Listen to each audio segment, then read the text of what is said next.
അത് കേൾക്കുന്ന കേൾവിക്കാരും അതുപോലെ തന്നെ ശ്രോതാക്കളായിട്ടുള്ള ആളുകളുടെ വിലയിരുത്തലാണ് അതിനകത്ത് പ്രധാനപ്പെട്ടത്. അപ്പോൾ അതുകൊണ്ട് തന്നെ ഇത് ഡിബേറ്റിന്റെ ഒരു മോഡലിലേക്ക് നീങ്ങിയതിൽ എനിക്ക് പ്രയാസമുണ്ട്.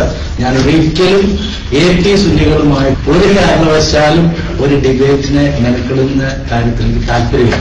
ഇനിയും അപ്പൊ ചോദിച്ചാൽ കാരണം മുജാഹിദുകാരുമായിട്ടുണ്ടാവണം, തീർച്ചയായിട്ടും അതിന് തയ്യാറാണ്. കാരണം അവരുടെ അജ്ഞത നിങ്ങൾക്കും അറിയാം, നിങ്ങൾക്കറിയാവുന്ന അജ്ഞത ഞങ്ങൾക്കും അറിയാവുന്നതാണ്. എന്നാൽ ചൂഷണം എന്നുള്ളതല്ല, അതിനകത്ത് യാഥാർത്ഥ്യമാണ്. നമ്മൾ പറയുന്ന പദങ്ങളൊക്കെ വളരെ ശ്രദ്ധിക്കണം. നമ്മൾ സ്നേഹത്തിന്റെ ഭാഷയിൽ സത്യം സംസാരിക്കണം. സത്യത്തിന് വേണ്ടി മാത്രം നിലനിൽക്കുന്നവരാണ് നമ്മൾ. അതുകൊണ്ട് സത്യത്തിൽ നിലനിൽക്കണം. പിന്നെ നമ്മൾ മനസ്സിലാക്കിയിരിക്കുന്ന സത്യത്തെ നമ്മൾ പങ്കുവെക്കുകയാണ്. ഈ പ്രശ്നത്തിൽ പങ്കുവെക്കലാണ് തുടരേണ്ടത്. തീർച്ചയായിട്ടും അടുത്ത ഒരു സമയത്ത് തന്നെ ഒരു പങ്കുവെക്കലുണ്ടായിരിക്കും. നമ്മൾ ഒരുമിച്ച് വീണ്ടും ചർച്ച ചെയ്ത വിഷയങ്ങൾ എടുക്കുന്നതായിരിക്കും. അതുകൊണ്ട് നമുക്കിപ്പോൾ തൽക്കാലം പിരിയാം. സർവശക്തനായ ദൈവം നമ്മളെല്ലാവരെയും സഹായിക്കട്ടെ. എല്ലാവർക്കും പ്രത്യേകമായി നന്ദി ഞാൻ അറിയിക്കുകയാണ്. വീണ്ടും പറഞ്ഞു, AP സുന്നി വിഭാഗത്തോടെ ഒരു ഡിബേറ്റും ഞാനില്ല.